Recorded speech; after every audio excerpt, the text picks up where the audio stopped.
Filipino. I live in Taguig, Philippines. I'm currently working as a college instructor at Lyceum and a cultural consultant for JHTV.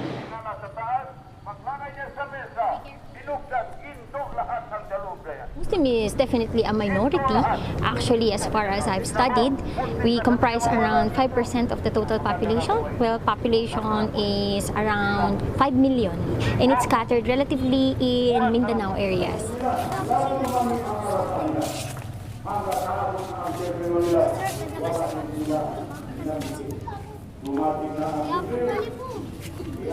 For a Muslim, it is mandatory for us. It's part of the 5 pillars that we need to pray 5 times a day.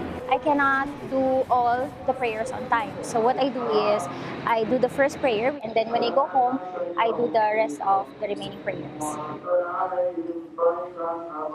For the mandatory prayers, we cannot just pray like this. So if I want to pray, I need to be in a state of purity. So how to do that? I need to perform ablution. Ablution is a step-by-step procedures of washing. So from the hand, then the face, and then so on with prayers. And then after that, I need to wear the proper clothes, like I need to be covered, and my clothes shouldn't be so tight that would be showing my figure, and I need to cover my hair. I have to respect the prayer because I'll be talking to my God.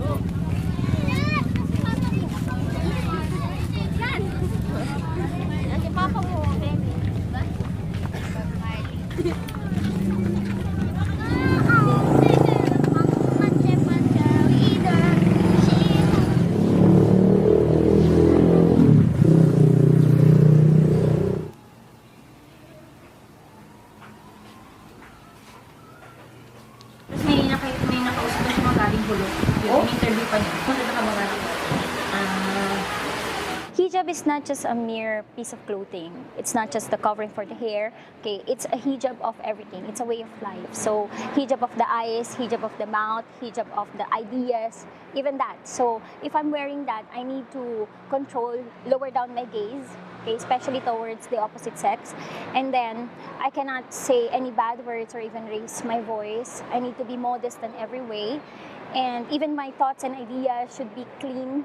Okay, I should not think of anything bad about other people. So a hijab is a big responsibility. So for me, hijab is my own jihad. So jihad is misinterpreted as the holy war, but actually the real meaning of that is struggle. So my jihad is for me to wear the hijab at the right time when I'm ready to face all the responsibilities. Alhamdulillah, me and my siblings have passed the University of the Philippines, which is the dream of my parents. Okay, so me, I graduated with a degree of BA Social Science, and then next to me is Neo. She graduated with BA Communication, also in UP. Then next to her is Wina with a degree of BS Biology. And then next to her is Miruz, who graduated from De La Salle Economics, but right now she's taking the Bachelor of Law at UP Diliman, and our youngest is currently enrolled under the BA Political Science in UP Manila.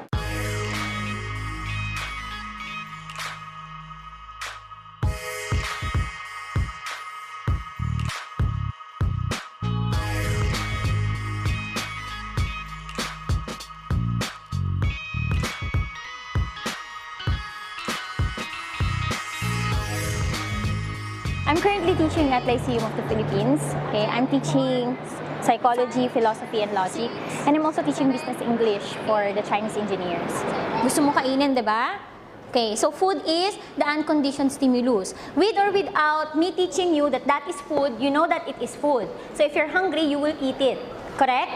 So that is an unconditioned stimulus. Now for our unconditioned response, ano naman yun?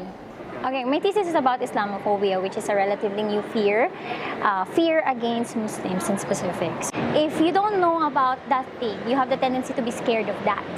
Okay, so since Muslims are minority here in the Philippines, they haven't really encountered a personal experience with a Muslim by themselves. So because of that, all the things that they know is only from secondary information, which is through the television and other media types. That is a fallacy in logic, which we call hasty generalization, which is the tendency of people to overgeneralize over specific and selective samples only. So what do you call that when you're afraid of something? Phobia. What happens to a person experiencing phobia? Can you tell me what happens to the body? Nanginginig, shaking. Therefore, if you can learn phobia, then you can, what? Unlearn, okay? So what are the things that you can learn aside from phobia? Love. Diba? Paano? Sige nga, can you elaborate on that? How can you unlearn how to love? How? Move on. Naka-move on ka na. As long as you're still alive, you continuously learn. So I think religion can unite people more than it can divide us, because I think all the religions is teaching us one same thing, and that is to be kind to people, to be good individuals, so that we can go to heaven. So no religion teaches you to be violent or to be bad. So if we follow that, then we can be good human beings.